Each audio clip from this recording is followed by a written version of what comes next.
Welcome to you all. Hello everybody, this is Teacher Webinar 10 and today's topic is From Business Idea to Action, Prototyping and Market Research.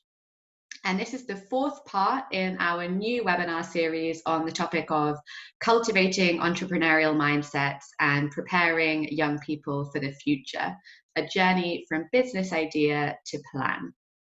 So today's webinar is brought to you by Teach a Man to Fish. We are an educational charity based in the United Kingdom whose mission is to empower young people with the skills that they need to succeed in school, work and life. For those of you that don't know me, my name is India Jankel and I work on our wonderful educational program, the School Enterprise Challenge. And my co-host today is Susanna Morkowitz in South Africa. So before we start, I'd just like to share some basic housekeeping ground rules for today's webinar.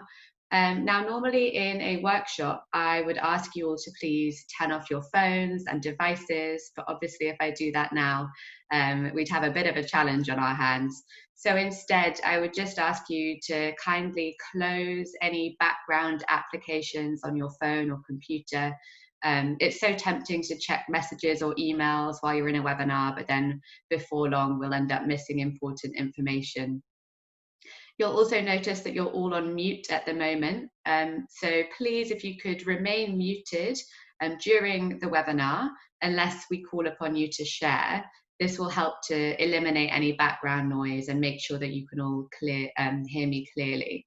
So if you're not currently on mute, please do take a moment now and mute your microphones.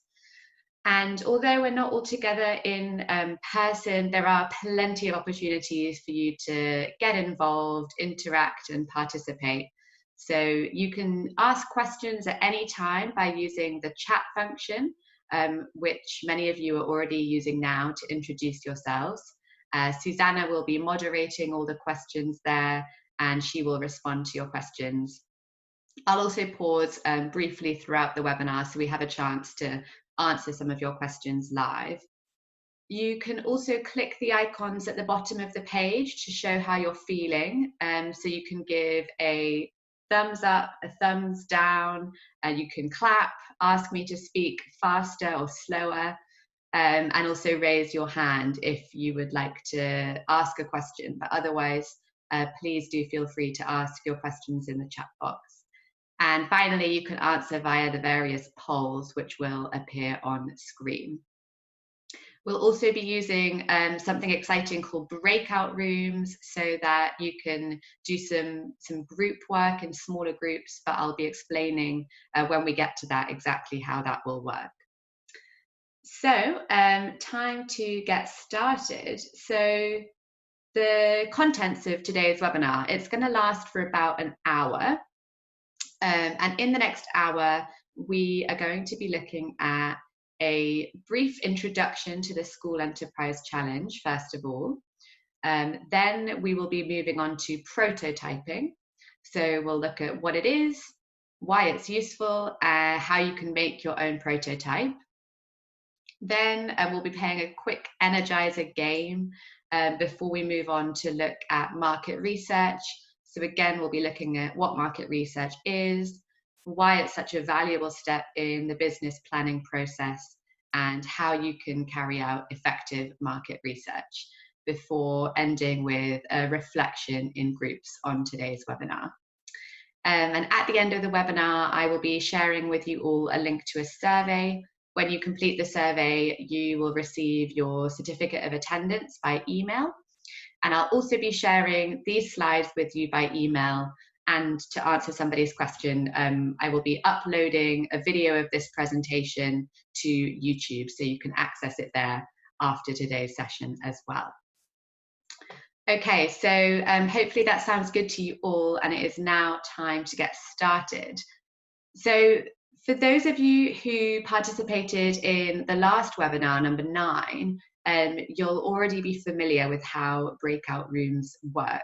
But for those of you that aren't sure what a breakout room is, it's basically a way for us to split this big group into smaller groups so that you can interact with each other, discuss and reflect on the content of today's webinar.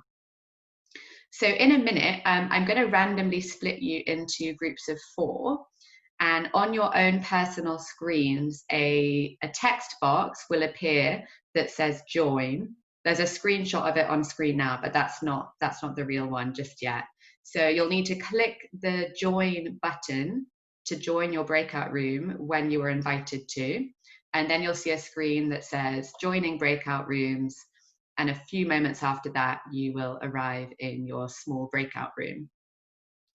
When you're in the breakout room, please remember to turn on your microphone so that you can chat to your fellow participants.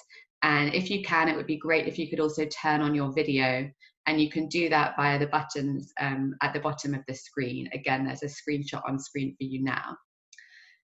The final thing to note is that when you're in your breakout rooms, the chat box is only visible to the people in your breakout room. I won't be able to see it. So if you need help from me or Susanna, you can click on the button that says ask for help and then invite host, and we'll be able to join you to give you some assistance. Okay, so that being said, I'm now in a moment gonna open the breakout rooms. The screen will appear inviting you to join. And what I'd like you to do is just to spend a couple of minutes in your small groups introducing yourselves to each other. So please let the others know what your name is, what subjects you teach, what country you're from, and for a bit of fun and to get to know each other better, what are you most passionate about? So I will open the breakout rooms now, and you'll be invited to join them in just a moment.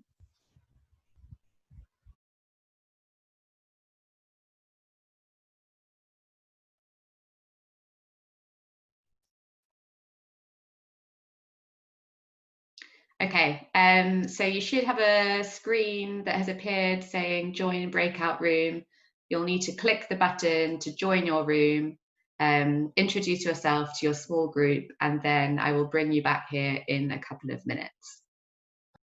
Okay, welcome back everybody. Hope you enjoyed the chance to get to meet your fellow participants, and we'll be using more breakout rooms later in the session. So now, before we dive into the tools and activities, which I'll be explaining in today's webinar, I would just like to talk briefly about the School Enterprise Challenge, for those of you who may not be familiar with what a school business is. So I'd like to ask, first of all, have you taken part in the School Enterprise Challenge before? So I'm launching a poll now, and you can vote via the poll, which should have appeared on your screen. Have you taken part in the School Enterprise Challenge before or not?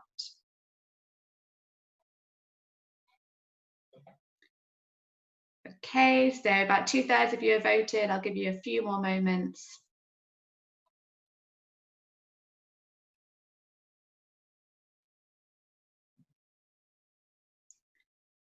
And I will end it there. So today we've got a bit of a different result. The majority of you have taken part before, just over half. I'm sharing the results with you now so you can see them on screen.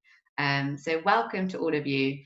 And for those of you that are not familiar with the program, the School Enterprise Challenge is a free educational program run by us here at Teach a Man to Fish.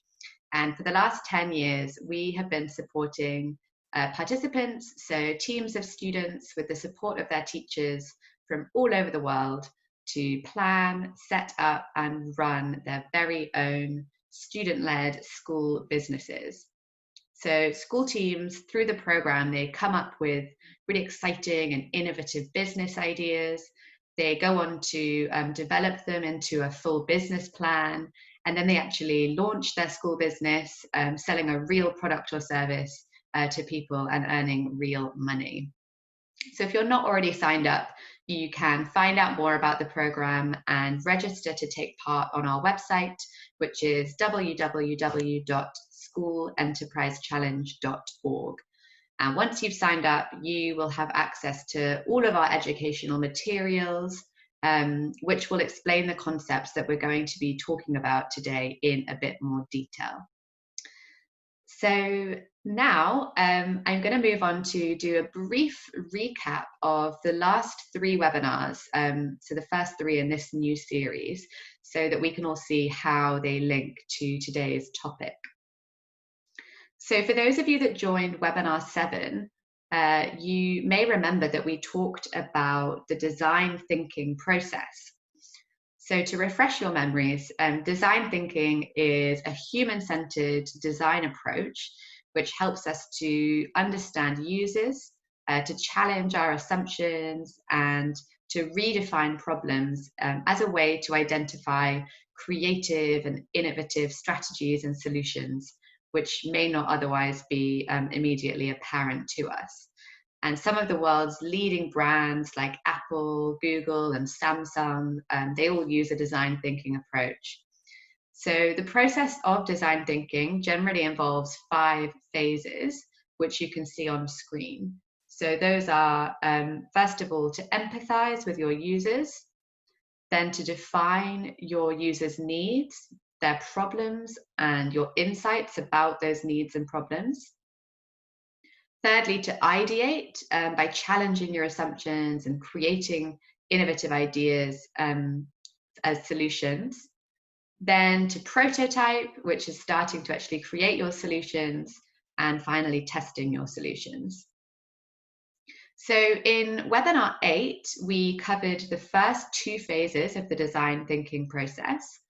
We talked about how empathizing with our customers and defining their needs are the first 2 phases in design thinking. Then, so we looked at how your students can understand the problems and needs in their community through empathic interviews and empathy mapping. And then at the end of webinar 8, we explored how your students can define problems through a problem statement. Then in webinar 9, we went through the ideate phase of design thinking. So simply coming up with lots of great business ideas.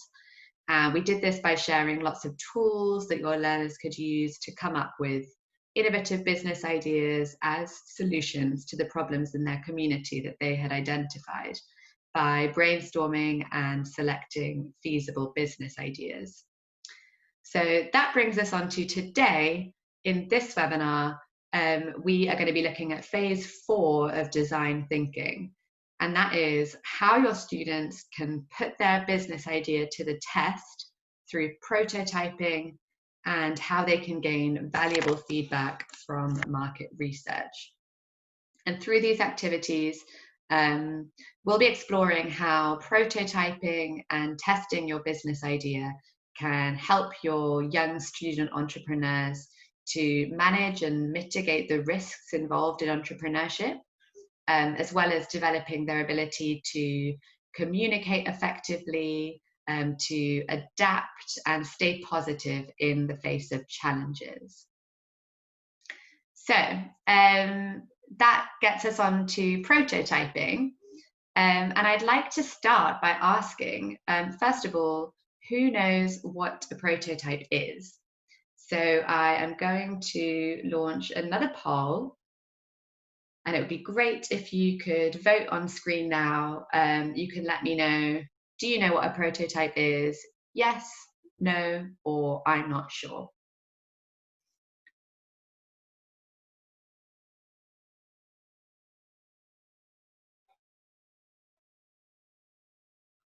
Okay, the votes are coming in, sort of neck and neck at the moment.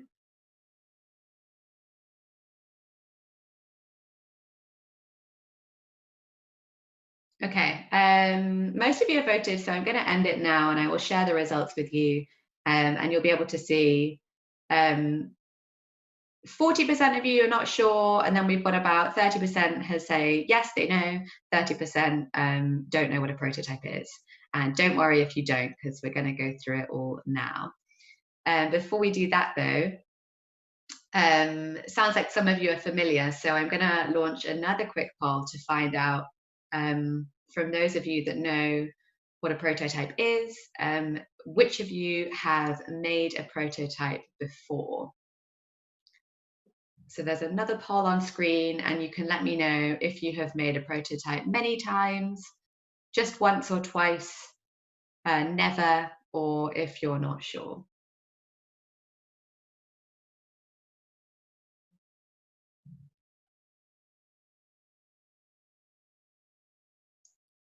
Okay, so as we knew from the last poll, most of you haven't, which is quite exciting because I'm looking forward to sharing something new with you all today. And we've got about 8 people that say that they have made a prototype many times or once or twice before. So for those of you that have made a prototype before, it would be really nice if you would like to tell the rest of the group a bit about your experience. What is the prototype that you made and why? So feel free to give your comments in the chat box, or if you would like to turn on your microphone and video and speak to the rest of the group, then you can click the raise hand button, and then I will invite you to let everybody else know. Tell them a bit about what prototype you've made before and why.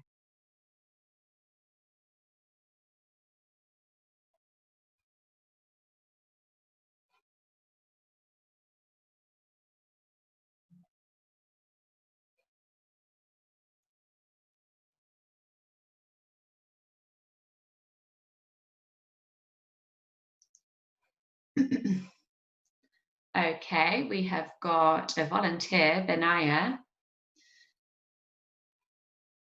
Bear with me just a moment.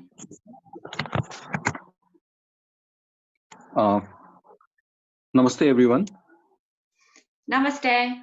Please tell us about your experience of making a prototype. Okay, the prototype that student had made during, and I had helped students to make the alarm system. So when the rain drop comes, then there is a alarm system. Amazing! How clever. So during science project, we had done that kind of prototyping. Then another prototyping was whenever we fill up the water tank in our house. So when the level is, the water level is about to pour out, then there is a small alarm system. So that was a prototype done. So it was just showcased in a small prototype form. Brilliant. So I think that is okay. So that thanks so much, prototype. Benaya. That's great to hear. So as Benaya has indicated, a prototype is basically a model, a mock-up, or an early stage sample of a product. And designers make prototypes to test their ideas and evaluate their designs all the time, because making prototypes helps to help designers to see how things work in real life and not just in theory. So prototyping is essentially a series of fun experiments. And I'm going to play you a really quick animated video now, which explains a bit more about what prototyping is.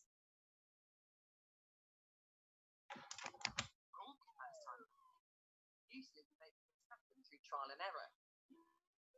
That's where prototyping comes in. It's a way of developing, testing, and improving an idea before sending it out into the world. You design it, review it in a real-life scenario, and work out how to improve it. Then you do it all over again until you know it really works. It's a low-cost, low-risk way of making sure a product or a service has been test-driven before it's ready to be scaled up. It saves innovators and stakeholders time and money, so only the best version of something goes forwards. Prototypes have always been used to test products in tech and engineering, but it's also used to stimulate innovative ideas in the public sector. At Nesta, we've used prototyping to explore questions like, what would happen if there were contactless donation points in public parks? Or how can museums use technology to engage new audiences? We've had some great questions already. Lakshmi said a prototype is a simple experimental model. You're absolutely right, Lakshmi. prototypes are, it's always best to not spend too much time. I don't want to actually go into too much because I'm going to steal some of India's presentation, but yeah, they can be simple. You don't need to like have lots of fancy technology to be able to make any prototypes. So yeah, you're absolutely right. India, you ready? Yes, and while I have you here, I wanted to say actually that as the narrator in the video mentions, you can actually prototype anything. It doesn't just have to be a design for a new product. So Susanna, I think you have a nice example to share with us about how you use prototyping and making models to explain one of our programs to funders in South Africa. I did, yes. So I was tasked with giving a presentation to some very well-known scary people, donor people, a few years ago, and I thought, well, how can I make this presentation really impactful so that it's not a death by PowerPoint and really boring. So I thought, okay, let me make a model of what this program is going to look like and have a series of different props. So I used cardboard, I used paint that I had at home, sellotape, and like some sticks. And I basically created our program, which was very similar to the School Enterprise Challenge, but in a kind of 3D model. So I painted these 3 big pieces of cardboard with like a road and a journey, and then there were signposts that popped up when the learners did things. And then I also created like a newspaper, a pretend newspaper, to demonstrate what were the challenges, and had fake kind of news articles about the challenges that we were trying to solve. And then I had another one at the end that showed like all these success stories of what the learners were going to achieve. And it was really dynamic because people stood around my presentation and they picked things up and we talked about it. And then we talked about how did we travel from one area to the other, what were the skills that they learned. And until this day, people always remembered my presentation because it was really kind of memorable and they interacted with it. And I had to think how everything linked together and what were the key messages that I wanted people to read. Like, if there were success stories, what would I want the success stories to be, say, in a newspaper? So it worked really, really well. And it was very memorable and it got me to think about things in a very different way. So yeah, I'm a big fan of prototyping. I think you can apply it to anything, not just businesses. But yeah, business is definitely a good one to add to, but I'll stop there. Great, thank you so much, Susanna. And you've shared lots of really interesting points there, but especially about how it was useful not only for the people that you were presenting your prototype to, but also for you to think through the process as you designed it. So lots of great takeaways there. And when it comes to your school business, prototyping, as Susanna has said, is such an excellent tool for your students to use to really understand their product or service. So I wanted to take a moment now to look at some of the reasons why prototyping is such a valuable step in the business planning process. Some of those reasons are because, first of all, it will help your students to discover and understand problems with their product or service which they might not have seen or thought of if they were just thinking about their business in their heads. Secondly, it's a great way, and this might sound funny, but it's a great way to fail quickly and inexpensively and to learn from your mistakes before you invest too much time or your reputation or too much money in actually building your product for real. So if your students create some quick and cheap prototypes with materials that they've got lying around and they find some problems with the way that they've designed it, it doesn't matter because they then have the opportunity to adapt the design of their prototype until it works well, before they've invested lots of time and money in doing it for real. So at Teach Man to Fish, we like the saying, fail fast, succeed sooner. And facing challenges and knowing how to stay positive and adapt to overcome them is such a key part of becoming a successful entrepreneur. And so is facing risks and making calculated decisions. So by carrying out these mini experiments of making a prototype of your product or service, getting feedback and repeating the process, it's a great way for your students to test out their ideas early on and have the opportunity to make adaptations so they can improve their idea and learn from that feedback. Another reason which Susanna touched upon is that a prototype will help you to communicate your ideas in a much more understandable way, because it's going to be easier for you to get feedback from your potential customers if you've got something which you can give them to see and touch and hold, than if you're just describing what your product would be. Next, it will help you to test out different possibilities. So in terms of size, what features your product's going to have, and to find out which of those different possibilities might work best and be most appealing to your customers. So in other words, it will help you to start a conversation with your customers on a specific idea or design element, so you can get really specific, detailed feedback.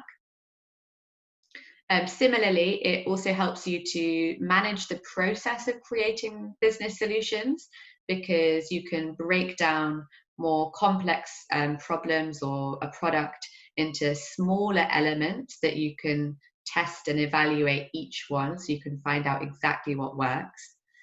And overall, it will help you to learn far more than you could by just thinking about your business in your head. So now I wanted to show you another short video, which is a great one, and it'll show you just how quick, how easy, and how useful it is to make a prototype, and how you can do that just using cardboard.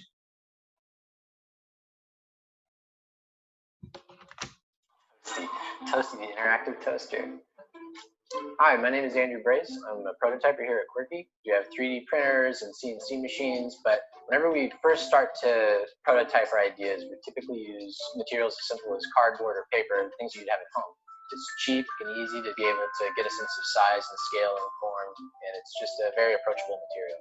For the sake of illustrating our prototyping process, we decided to create an interactive toaster. It has a touchscreen that allows you to draw your own design, and it will replicate that design by burning it into your toast.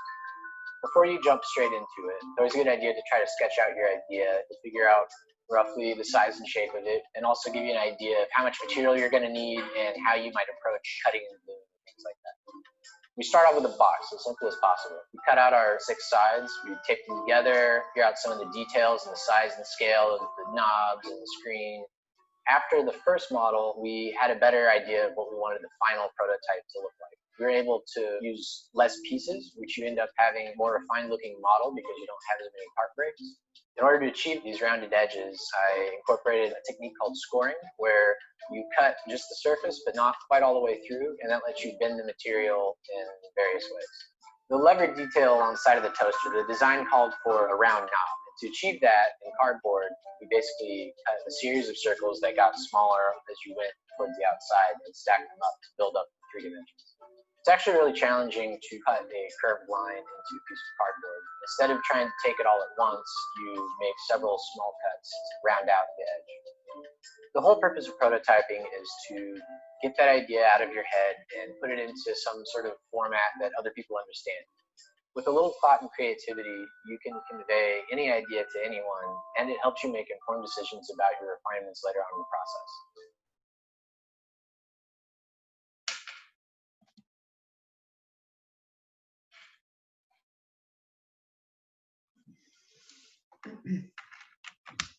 Love that video. I think it's so effective what you can just do with cardboard and a piece of scissors. So on that note, I wanted to next bust some common misconceptions and myths which might have put you off making prototypes until now. So the first myth is that you need really expensive machinery like 3D printers to make prototypes. The truth is you don't really need any equipment at all to make your prototypes. You can do it with what you have lying around. So you don't need expensive materials. You can use things that are available for free and that are recyclable, like cardboard, paper, plastic, food cartons, string, whatever you've got around in the classroom or at home. And another myth is that it takes a really long time to make prototypes and they have to be perfect. Again, that's not true. The best prototypes are actually made really quickly so that you can get out there and get your feedback quickly and then apply that feedback to your business. So we recommend that you only spend about 10 or 20 minutes making your first prototype. And it is tempting to spend lots of time and try to make it perfect. But remember, like the whole point of prototyping is to get feedback so that you can understand what your customers want and improve your prototype in the later iterations. So I've got a couple more examples to show you now of prototypes made out of paper and cardboard. The one on the left is a backpack, and the one on the right is a mobile phone stand. There's tons more examples online if you want to find some inspiration to show your students what's possible and how easy it is. Now, of course, as I've just said, there's no point just making your prototype and not doing anything with it. So your students are going to need to be brave and to go out there and seek feedback on it so that they can use that feedback to make improvements to their business idea. This is what we at Teach a Man to Fish like to call the prototype feedback loop. So in this diagram, we can see that the first step is to make a first draft of your prototype. Next, you need to get feedback from your potential customers on that prototype. And then finally, apply the feedback to your prototype to improve it, and so on. So we recommend that you do this process or go through the whole cycle at least 3 times, but many companies will do this many, many more times to ensure that their product is perfect before they take it to market. So I'm going to share with you now some examples of the sorts of questions which your students could ask to start getting feedback on their prototype. So they could ask, what do you think of this product or service? Would this product or service solve your problem? Would you use this product or service? What might stop you using it? What could be done to improve it? What would make you want to tell your friends about it? And what features or things do you wish this product or service had that it doesn't already? So those are just some examples of the sorts of questions that your students could ask. I'd like to know now, can you think of any other questions that you think it might be useful to ask when seeking feedback on your prototype? If you've got any other ideas, please do post them in the chat box, and I'll give you a moment to do that now.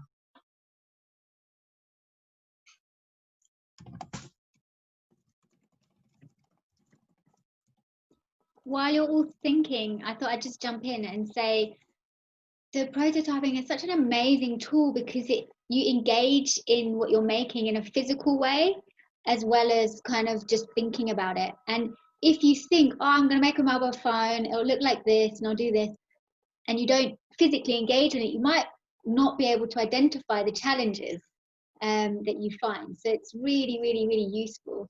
So yeah, just jumping in there. Absolutely. You'll never know until you try.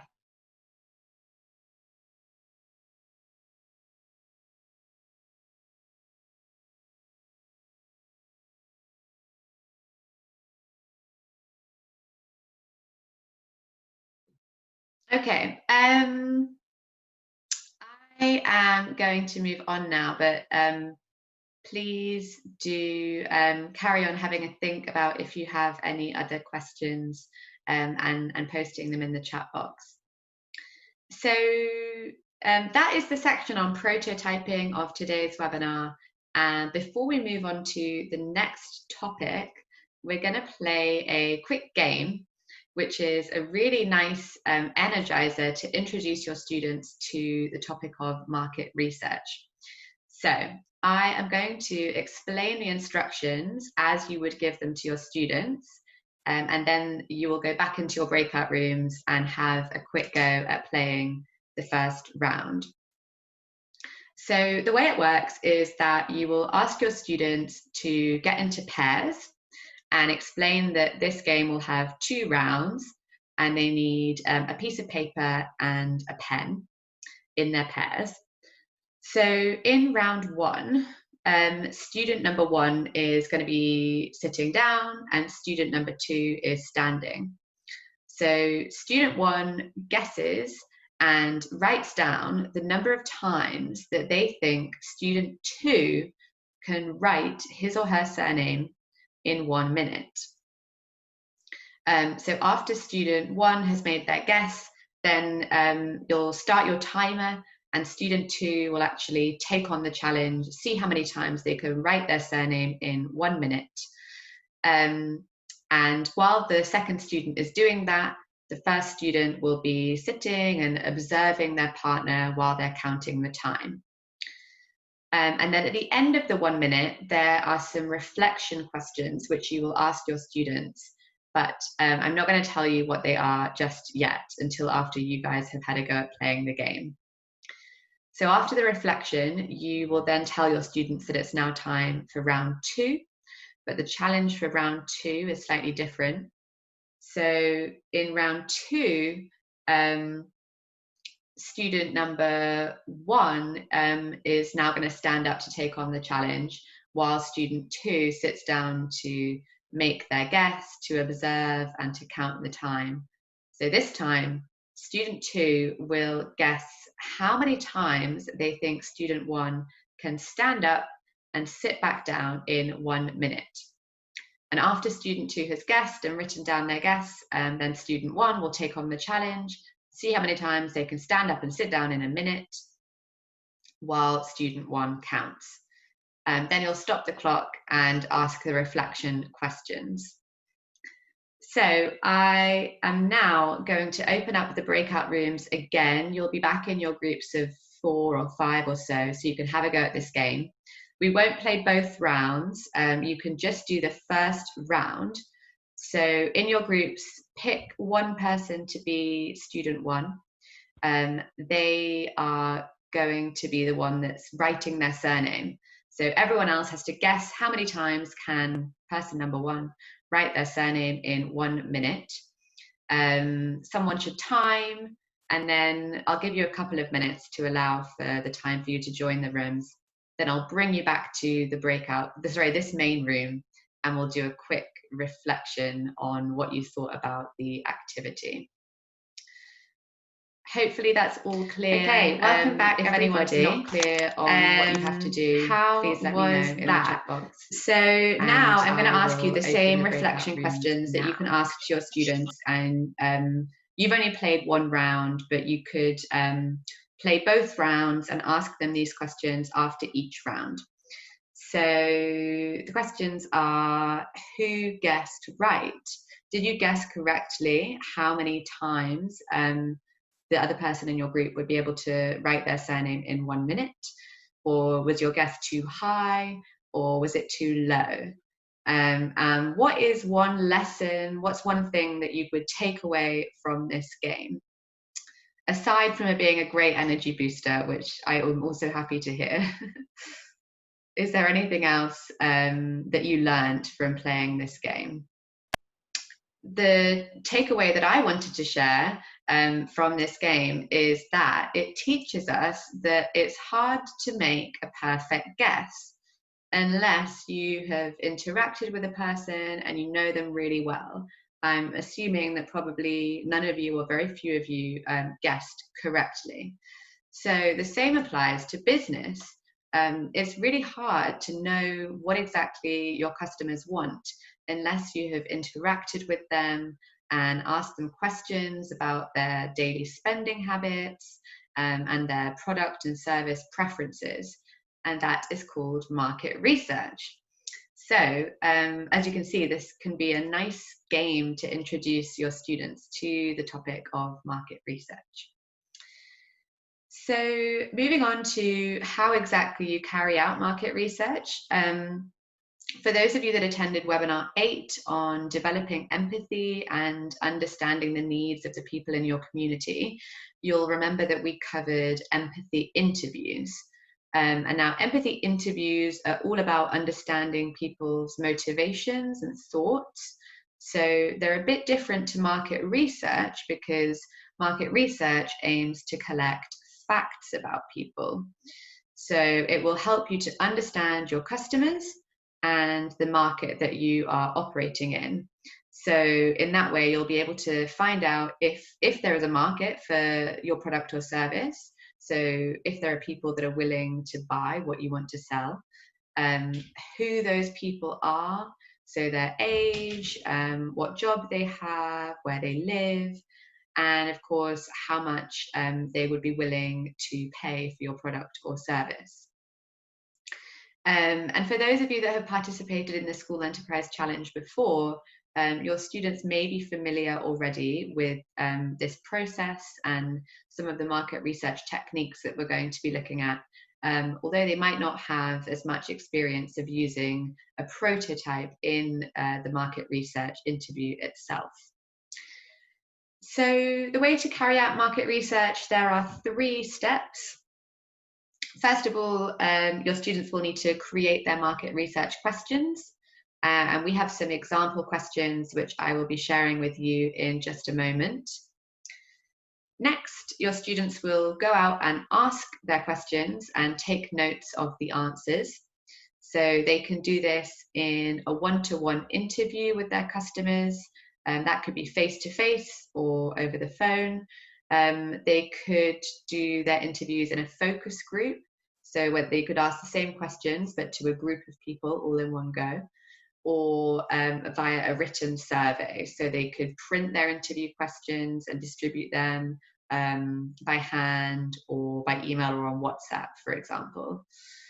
And then the final step will be to analyze the feedback. So that's to do with how they will reflect on the results of their market research, to draw out conclusions and action any feedback by adapting their plan accordingly.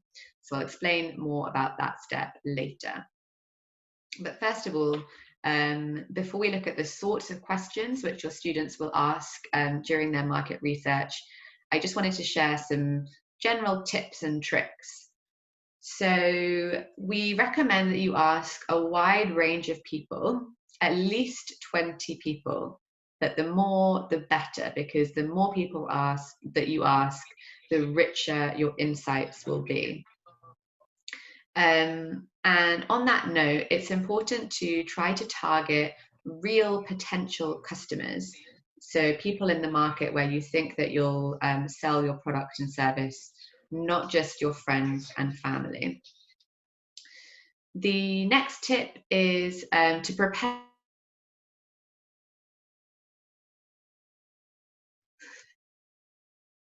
Sorry, I think you lost me for a second. Prepare beforehand, so you can practice your questions with your friends and family. That's absolutely fine, so that you're confident when you speak to your customers. And finally, your students should make sure that their questions are written in such a way that they are clear, they're unbiased, and they will lead to useful information. So by this, I mean that your students should start their survey with simpler questions to avoid leading their market research and setting it up in such a way that it will limit the answers to just the ones they want to hear, which can be quite tempting when you think you've got a great idea and that's all the point. You just want to hear the positive feedback. But it's important that your students ask questions in a way that will get them honest feedback. So to give you an example, if your business idea is waterproof bags, you could start by asking the person that you're interviewing what sort of bags they already use, And then you could ask them if they would be prepared to pay more for a bag that is waterproof. So that would be a better way in to getting some feedback on your product than just assuming that the person you're interviewing definitely needs a waterproof bag in their life. And, for example, asking them which color of waterproof bag they would like best. So framing your questions in an unbiased way will help to make sure that there is a fundamental demand for your product or service. So you'll know that your target market want and need it before you start to explore the finer details like colors and flavors and so on. So I've got here some example questions to get you started, but we do encourage your students to adapt these questions to their own product or service and to add other questions which would help them to get the feedback that they need on their business idea. So first of all, you can see that there are questions to understand the age, the gender, and the occupation of the person you're interviewing. When it comes to age, you might prefer to give your interviewees an age bracket like 15 to 19, 20 to 24, so they don't have to give their exact age. Then you can move on to ask your interviewee if they currently use this service or buy this product. And if they do, how often do they use it? So is that once a week, once a month, once a year? And when do they buy it? Next, you'll ask what factors influence what product or service you choose to buy. So it could be things like the size, the price, the quality, the customer service, and a follow-on question from that, where do you currently buy from, based on those factors which influence your buying decision. The next good question to ask is, how much do you currently pay? So this will help your students to give them an idea of the costs, the potential costs of their product, considering what other businesses are selling their similar products for. And it will also make sure that when it comes to setting a price for your product or service, that it is a competitive price. And it's not so much higher than your competitors that none of your customers would be willing to buy from you. Then you can ask, in what ways are you not satisfied by your current suppliers? So I've given a couple more examples. It could be quality, functionality, customer service again, but your students can add more suggestions there.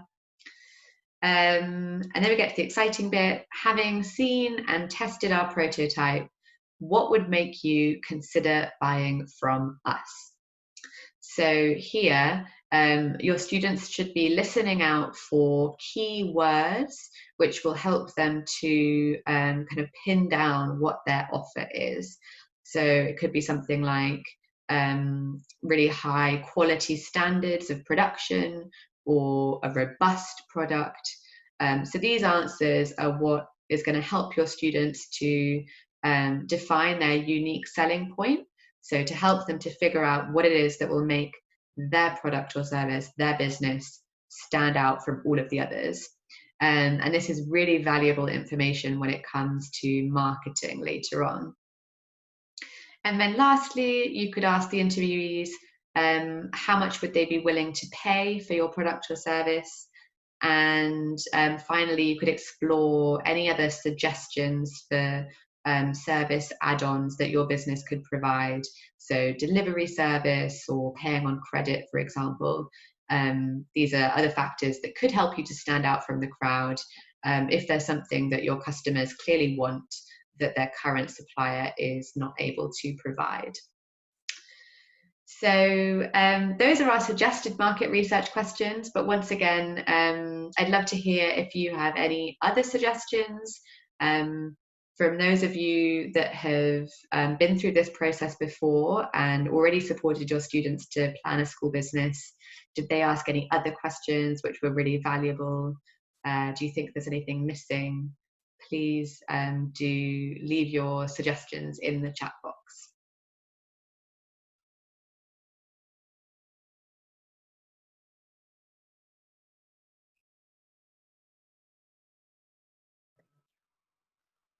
Can I jump in here and just answer some of the questions? So Kabiso, you asked if you are using an independent company to conduct your market research for certain reasons. How can you make sure that they've done it or that they've just duplicated? So I would recommend, in the case of the School Enterprise Challenge, that you don't use external companies because it's such a valuable learning experience. Likewise, even if you weren't doing the School Enterprise Challenge and it was your own personal business, I think it's still worth, as a business owner or someone who works for the business, to get really involved, and even if it's just a couple of people, try and do some of that market research yourself as well, so that you can be more connected and just understand your customers a bit more. I think I'm sure lots of big companies have independent market research people because they're doing it on such a large scale. But it is really important to maintain that connection and understanding of your customers, that you wouldn't get that if you had an external market research company do it. I'm not sure if I answered your questions, but that's just some of my personal thoughts. Obviously, I'm sure there's value to getting an independent person as well. Yeah, from my side, I'm just seeing if there's any other questions. There don't seem to be any other questions on market research, so maybe we can move on. Yes, there's just one person that says that they have a suggestion. It looks like you're using an alias, though. It's ABCXYZ. But feel free to unmute yourself, and then you can let us know what your suggested market research question is. India, it's Sangeeta from India only. Hi, Sangeeta. Actually, there is a trend in the market, and that is of taglines. Whenever we come up with a product, now we always add some punch lines, some taglines. So when we do market research, I think this idea also we can take from the customer, that what will connect them with the product, like something which is related to the quality or something very interesting, very catchy. So if we get the idea from customer only, our tagline or punchline will be more effective and will go very smoothly. So that thing can be added also. That's such a nice point. Thank you very much for Sangeeta for sharing it. I completely agree. Great addition. Okay, so after your students have interviewed as many potential customers as possible, then, as I mentioned earlier, the final step will be for them to analyze the feedback that they have gathered. And they can do that by discussing, first of all, who is their target market? So there are two parts to answering this question. First of all, who will buy their product or service? So in other words, what type of customers will you be marketing and selling to? So this is the information that comes from the questions at the beginning of the survey around gender, age, occupation, where you live. So, for example, you might conclude that your target market is female students aged 12 to 18 in the city where you live, for example. And the second part of figuring out who your target market is, analysing the results of your market research to pull out the reasons why those people in your target market will buy your product or service. So here, your students need to summarize the evidence from their market research on what are the factors about their product or service which appeal to the people that they interviewed, and what evidence do they have that people would buy from their business rather than another one. So it's really important here that your students are completely honest with themselves and try to be specific in defining their target market and why people will buy from them. So it's not enough just to say they'll buy from us because our product is the best. They need to be a bit clearer and on exactly what evidence they have that their product is the best. based on the results of their market research, whether that's the quality that they're providing for the price, or the variety of flavors, I don't know, customization options, whatever it is. They need to be really clear on what it is that makes their business stand out and why it's appealing to customers. And then the final step is to consider if your market research has revealed any ways that you need to adapt your prototype or your business plan based on what you have learned. So remember, constructive criticism is a completely normal part of the prototyping and market research cycle. It's really unlikely that your prototype is going to be perfect the first time around. So your students are going to need to be open to the feedback, resilient, and adapt their prototype so they make lots of iterations, keep actioning the feedback, and seeking more feedback. Okay, so that is the end of the webinar. I'm afraid to say we've overrun slightly, and we had wanted to do another breakout room for a chance for you all to reflect together, but I'm afraid that we're not going to have time for that today. But what I will do, just to give you a final chance to give us some feedback, is I'd love to know what you found most interesting about this webinar. So I'm going to launch another poll. You can let us know, were you interested to find out how prototyping can be used in business, how to prototype, how cheap and easy it is to make a prototype, how to carry out market research, how to use a prototype to engage in more effective market research, all of the above, something else, or nothing because you knew it all already.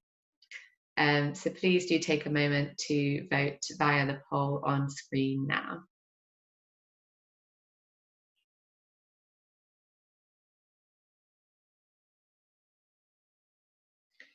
Great, lots of people are saying all of the above. That's wonderful to hear. I'm going to leave that poll up so that you can carry on voting. As I mentioned, I'm afraid we're going to have to skip this reflection because we don't quite have time for that today. But I did want to let you know about a video that you might like to share with your students. So it's a video on market research for school businesses, and it was filmed at Dav Pushpanjali School in India, so with a real school business, and it's great to see how those students went about carrying out the market research for their school business. As Susanna mentioned earlier, you can find the recordings of the previous webinars on YouTube, and I'll be sharing these slides with you by email by tomorrow morning in case you missed them, so you can catch up with the previous webinars. And make sure as well to stay connected with us on social media so you can find out about the next webinars that we'll be running. We haven't announced the schedule just yet, but to give you a sneak peek, the next one is going to be on competitor analysis and SWOT analysis. And then after that, we'll be doing the really important topic, financial planning, and how to make it fun and how to make it understandable for your learners. And remember, if you're not already taking part in the School Enterprise Challenge, you can find out everything that you need to know and register for free via the website www.schoolenterprisechallenge.org. Finally, as promised, you can get your attendance certificate by filling in this short survey. I will post the link in the chat box now. You can't actually click on that button where it says click here to say take survey just yet. That's only clickable when I send around the slides by email.